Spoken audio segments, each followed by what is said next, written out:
A couple of words for you. Death spiral, oil-mageddon. My next guest using those terms earlier this month to predict where the global economy could be headed. Citigroup Strategist Jonathan Stubbs is with us live right now from London. Jonathan, good to see you. Thanks very much for joining us.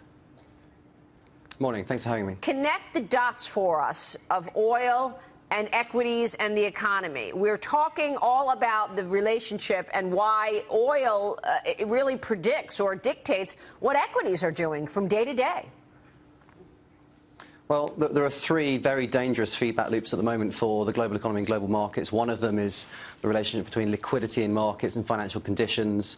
One is between sort of disinflation pressures and central bank credibility. And then you have oil-mageddon, where we have strong US dollar, we have weak commodity prices feeding into weak global trade, petrodollar concerns feeding into weak EM growth and feeding back into sort of weaker DM growth. So that if uninterrupted, is the death spiral. And there are three of them that need to be broken as we go through this year and into next year. So Jonathan, death spiral is a very dramatic term. And you know, I don't see a death spiral. I see, how about this, a little less dramatic, slower global growth.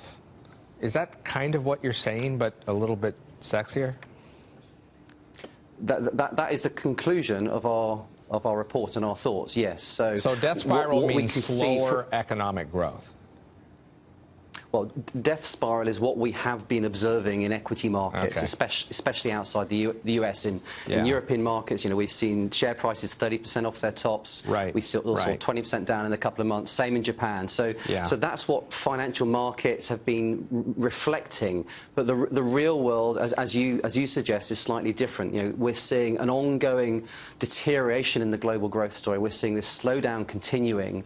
But our conclusion is that we do not have a death spiral in the real economy. And if this year we go to an environment where the dollar is less strong and oil prices stabilizes, which is our base case, then we actually break these death spirals.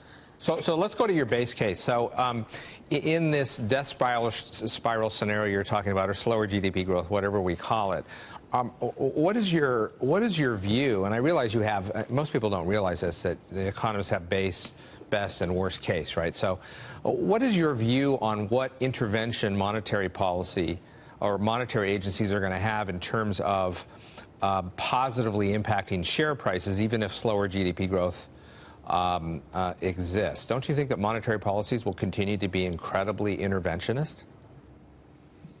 Well, I'm an equity strategist, and I work very closely with my economic colleagues at Citi, and we have for the last five, 6 years lent very heavily, obviously, on sort of central bank actions, and there's been this central bank liquidity put globally, which the Fed has been a large part of for a large number of those years.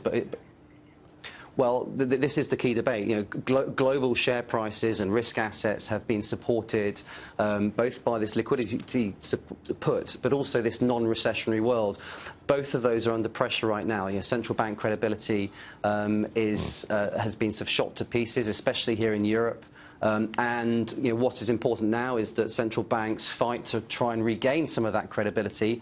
In Europe, that's going to kickstart again in March at the next ECB meeting, where we expect to see Draghi announcing further increases to their attempts to try and rebuild credibility. Yeah, one of the issues, Dagan, is the fact that these guys got it all wrong. I mean, the Federal Reserve waited way too long to raise interest rates. When they did raise interest rates, we were close to recession. Right, and this kind of goes against what you were saying, but have investors completely lost faith in all central banks to do what would help the economy and to act with some decent timing? So let me ask you this. If the central banks have lost credibility, why is it if Janet Yellen tomorrow gives a speech saying they're going to keep rates low for the rest of the year, will the stock market go up 500 points? The stock market in Japan didn't go up when the Bank of Japan went negative. I don't know if it would go up, the stock market. I don't know.